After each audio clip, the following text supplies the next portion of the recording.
Hello hi friends, welcome to my channel Lakshmi's life style. ಇವತ್ತು ಮೂಲಂಗಿ ಸಾಂಬಾರು ಯಾವ ರೀತಿ ಮಾಡೋದು ನೋಡೋಣ ಬನ್ನಿ. ಒಂದು ಕುಕ್ಕರ್ ತೊಗೊಂಡು ಅರ್ಧ ಕಪ್ ಆಗುವಷ್ಟು ತೊಗರಿಬೇಳೆನ ನಾನು ಚೆನ್ನಾಗಿ ತೊಳ್ಕೊಂಡು 2 ಸರಿ ಹಾಕೋತಿದ್ದೀನಿ. ಹಾಗೆ ಬೆಳ್ಳುಳ್ಳಿ, ಟೊಮೊಟೊ ಒಂದು 3 ಟೊಮೊಟೊ ತೊಗೊಂಡಿದ್ದೀನಿ, ಹುಳಿ ಟೊಮೊಟೊ ತೊಗೊಂಡಿದ್ದೀನಿ.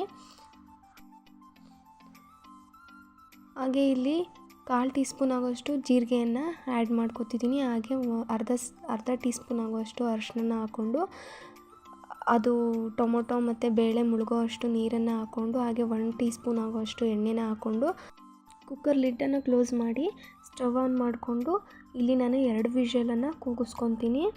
2 ವಿಷಲ್ ಆದಮೇಲೆ ಆಫ್ ಮಾಡೋಣ. ನೋಡಿ, 2 ವಿಷಲ್ ನಾನು ಕೂಗಿಸ್ಕೊತೀನಿ.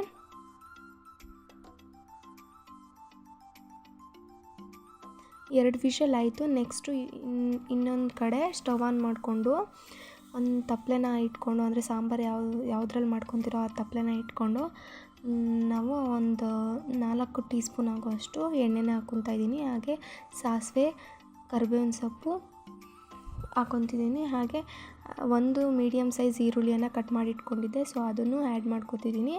ಅದನ್ನು ಆ್ಯಡ್ ಮಾಡಿಕೊಂಡು ಸ್ವಲ್ಪ ಅದು ಫ್ರೈ ಆಗೋವರೆಗೂ ಸ್ವಲ್ಪ ಹೊತ್ತು ಫ್ರೈ ಮಾಡಬೇಕಾಗುತ್ತೆ.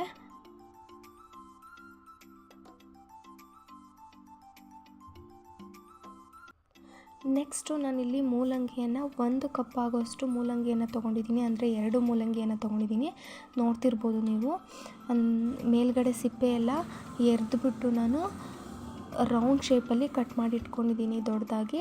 ನೋಡ್ತಿರ್ಬೋದು, ರೌಂಡ್ ಶೇಪ್ ಆದರೂ ಕೂಡ ತೆಳುವಾಗಿ ಕಟ್ ಮಾಡಿದ್ದೀನಿ, ತುಂಬ ಗಟ್ಟಿಯಾಗಿ ಕೂಡ ಕಟ್ ಮಾಡಿಲ್ಲ.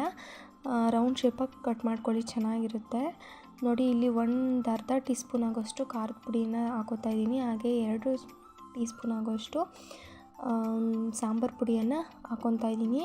ಹಾಕ್ಕೊಂಡು ಈ ರೀತಿ ಕೈ ಬಿಡದೆ 1 ನಿಮಿಷ ಹುರ್ಕೋಬೇಕಾಗುತ್ತೆ.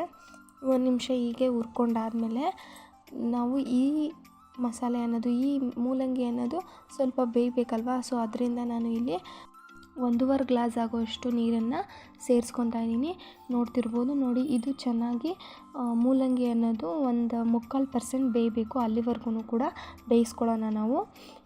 ಹಾಗೆ ಈ ಕಡೆ ಬಂದರೆ ಇಲ್ಲಿ ವಿಷಲ್ ಹೋಗಿದೆ. ನಾವೇನು 2 ವಿಷಲ್ ಕೂಗಿಸ್ಕೊಂಡಿದ್ವಿ ಬೇಳೆ ಮತ್ತು ಟೊಮೊಟೊ, ಅದು 2 ವಿಷಲ್ ಆಗಿ ಹಾಗೆ ವಿಷಲ್ ಕೂಡ ತಣ್ಣಗಾಗಿದೆ. ಸೊ ನೋಡ್ತಿರ್ಬೋದು, ಚೆನ್ನಾಗಿ ಬೆಂದಿದೆ ಬೇಳೆ ಅನ್ನೋದು.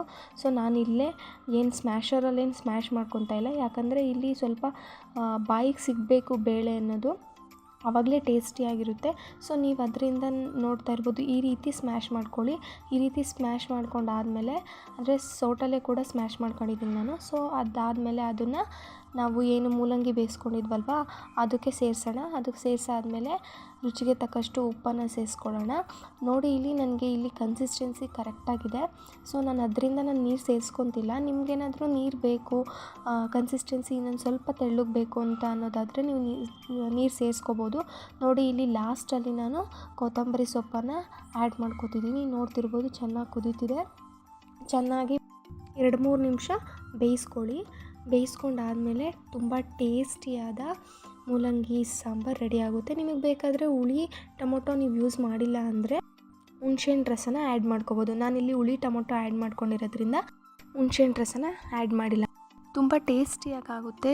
ಒಂದು ಸರಿ ಟ್ರೈ ಮಾಡಿ ನೋಡಿ. ಸಬ್ಸ್ಕ್ರೈಬ್ ಮಾಡ್ಕೊಳ್ಳಿ ನನ್ನ ಚಾನಲ್ನ. Thank you.